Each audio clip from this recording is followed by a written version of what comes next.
خاموشی سے ہم خود ہی کریں گے۔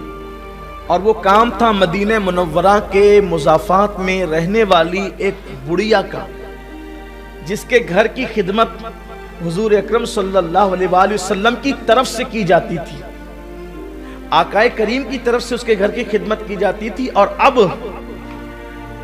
وہاں کام تھا لیکن نام کسی کا نہیں تھا کہ کرنا کس نے، تو فاروق اعظم سوچا کہ میں لے لیتا ہوں اس کو، لیکن خود کا نام بھی نہیں لکھا۔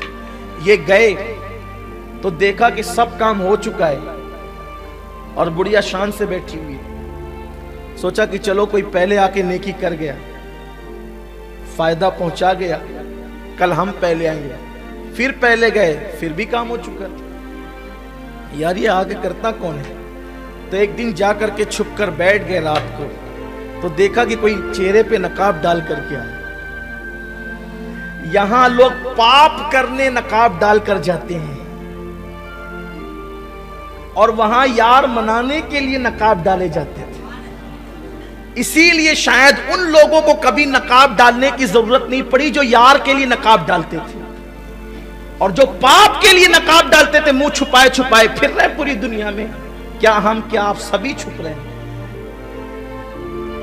منہ ایسے ہی تھوڑی چھپتے ہیں۔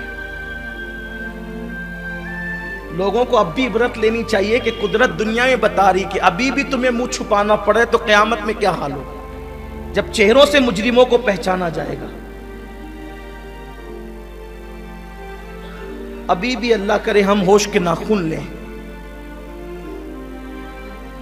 کوئی نقاب پوش آتا ہے، کام کر کے دبے پاؤ جاتا ہے۔ فاروق اعظم نے اس کو دیکھا تو اس کے پیروں میں اس وقت چپل بھی نہیں تھی، وہ بغیر چپل کے آیا تھا، لیکن آتے اور جاتے قد دیکھ کر کے لگا کہ یہ کوئی غیر پہچان کا کوئی اجنبی نہیں ہے، یہ بہت زیادہ شناسہ معلوم ہوتا ہے، جان پہچان کا معلوم ہوتا ہے۔ لیکن اندھیرے میں چونکہ تاریکی تھی، ننگے پیر آیا وہ، اور دبے پیر جب جانے لگا پورے کام نپٹا کر چہرے کو چھپا کر، تو فاروق اعظم نے دامن پکڑا، کون ہو؟ اور ننگے پیر چہرے سے نقاب ہٹایا تو کوئی اور نہیں تھا، وہ میرے نبی کا یار غار سیدنا صدیق اکبر تھا۔ کہا آپ نے نام کیوں نہیں لکھا اپنا؟ کمی کام میں خود کرنا چاہتا تھا اس لیے کسی کا نام نہیں لکھا۔ کہا یہ ننگے پیر کیوں گھوم رہے ہو، یا ننگے پیر کیوں آتے ہو؟ کہا عمر اگر چپل یا جوتا پہن کر آؤں گا تو ہو سکتا ہے کہ چپل کی آواز سے لوگوں کو میری اس نیکی کی خبر ہو جائے گی، دبے پیر آنا چاہتا ہوں تاکہ میرے اور میرے یار کے سوا اس کام کی کسی کو خبر ہی نہ۔ یہ تھے۔ اور پھر اس نفع پہنچانے کا صلہ کیا ملا؟ اس نفع پہنچانے کا صلہ کیا ملا کہ آج بھی مصطفیٰ جان رحمت اپنے پہلو میں سلائے ہوئے ہیں۔